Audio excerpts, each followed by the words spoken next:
Hello, welcome to Straight Talk Africa, live from the Voice of America studios here in Washington. It's Wednesday, June 13th. I am Shaka Sali.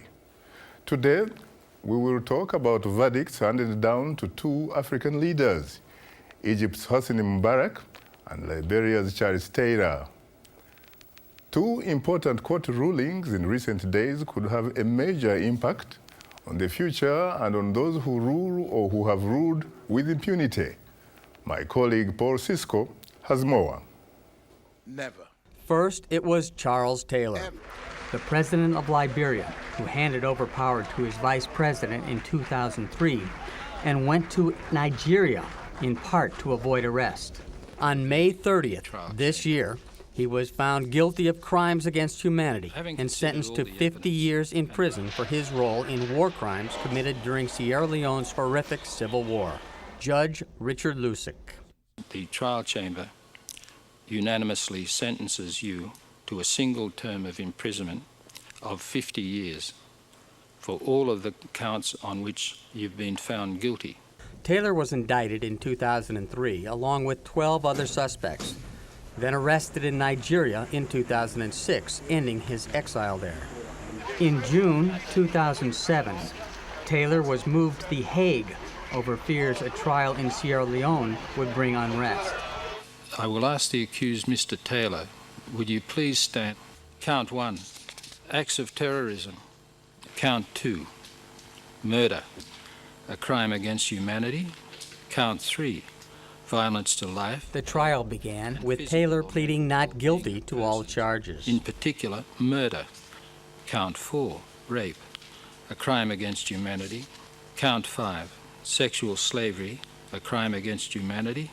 After more than 5 years of testimony, with prosecutors calling nearly 100 witnesses, the United Nations-backed Special Court for Sierra Leone ruled just 2 weeks ago that Taylor helped equip and fund rebels who brutally raped, mutilated, and killed tens of thousands in neighboring Sierra Leone's civil war. U.S. State Department spokesman Mark Toner. The conviction of Charles Taylor is a significant moment for the people of Sierra Leone, and I would note a milestone for justice and accountability. Taylor is the first head of state convicted by an international tribunal since the Nazi trials at Nuremberg after World War II. He's serving his term in a British jail while an appeal is prepared. Now to Cairo and the historic verdict and sentencing of deposed Egyptian President Hosni Mubarak. Mohammed Hosni Sayyid Mubarak is sentenced to life in prison for his role in the killing of protesters. Mubarak was jailed for life on June 2nd for failing to prevent the killing of protesters who rose up against him. His much-hated interior minister also received a life sentence. Chaos broke out in the courtroom when 6 senior police officers were acquitted for lack of evidence, and charges of corruption against Mubarak and his sons, Gamal and Allah, were dismissed. Mubarak was thrust into the presidency with the 1981 assassination of Anwar Sadat.